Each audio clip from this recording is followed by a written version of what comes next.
If you're thinking about making an investment in real estate, there's a few different paths that you can go down. You could get into flipping, buying up rental properties, or the lesser known option, additional dwelling units. So what is an additional dwelling unit? An additional dwelling unit, or an ADU, is a separate, smaller living space located on the same lot as a primary dwelling.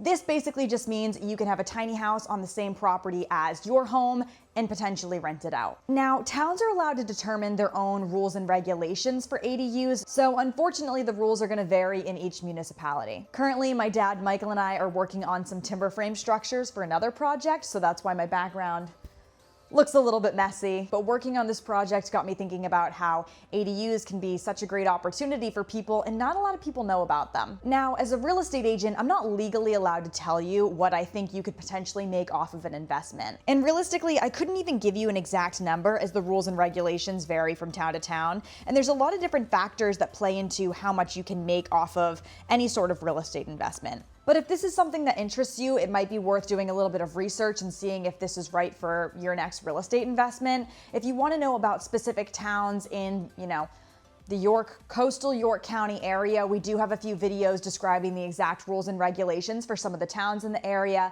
But like I said, the rules and regulations do vary from town to town. Some of them overlap, a little bit, but you definitely have to do your research to figure out what your town allows and doesn't. So now let's talk about rentals, long-term versus short-term. What's going to be better for you? So first, long-term rentals are great because they almost feel a little bit more reliable in a sense, right? Like you have a fairly good feeling that, you're going to get your check the following month. You have somebody that is going to be renting unless they breach their contract or their lease. You have someone that is renting. The property might be rented out, their contract could be 6 months, right? Now, short-term rentals, it's not that they're necessarily less reliable, but you do have to do a little bit of hustling to make sure that your investment property is getting rented week to week. So a lot of times let's use Wells specifically. Somebody might purchase an investment property in Wells, and from Memorial Day to Labor Day, or sometimes even, all the way through September, people will do weekly rentals because we get a lot of vacationers in the area. A lot of people do Saturday to Saturday. That's a huge turnover day here in this area. But they'll do weekly rentals, and then come the end of September through, halfway through May, they'll do long-term rentals. This is what, quite a few people do. They rent it out weekly in the summertime to get that vacation income in.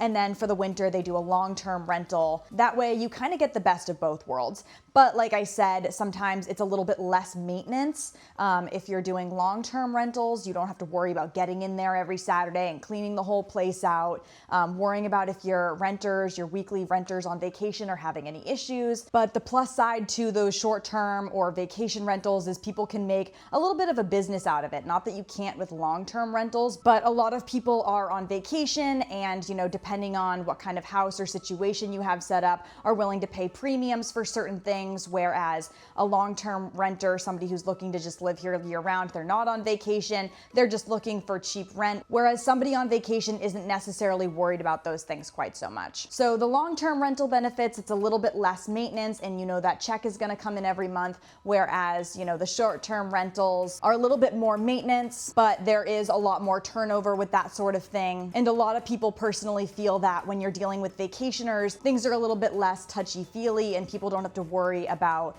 somebody not being able to pay their rent because something devastating happened, versus, you don't really have to deal with that as much with short-term rentals because most of the time people are on vacation. And the last thing I want to talk about is flipping properties. Now, flipping properties is not necessarily as easy as a lot of people think it is. I think a lot of people think it's going to be just like HGTV, and you buy a house and for cheap and you flip it. I don't think a lot of people really have a good understanding of some of the issues that you can run into with those older, cheaper, more rundown homes. Not to say that, they can't be a great investment. They certainly can be, but you have to crunch the numbers and be really careful about what you're putting back into that house. to be able to get a good return on your investment. Another thing you have to think about is capital gains tax. If you flip the home and sell it within 2 years, you could get taxed quite a bit. So that's another thing that people have to keep in mind. How long is the construction going to take? What is the capital gains tax in your state? It's not necessarily just like you see on television where you buy a cheap house, fix it up, and sell it for way more money. Depending on what issues you run into, you might have had to put way more money into the house than you thought you were going to have to. And then, your return on investment could potentially be devastated by that. So those are a couple of options that you have as far as real estate investments. Renting and flipping, those are the more common options. ADUs are also a great option for people in the area. It really just depends on what's going to be best for you and your lifestyle and what's going to be the best fit for your next real estate investment. If you have any questions, feel free to reach out. Again, my name's Margaret, and we'll see you next time.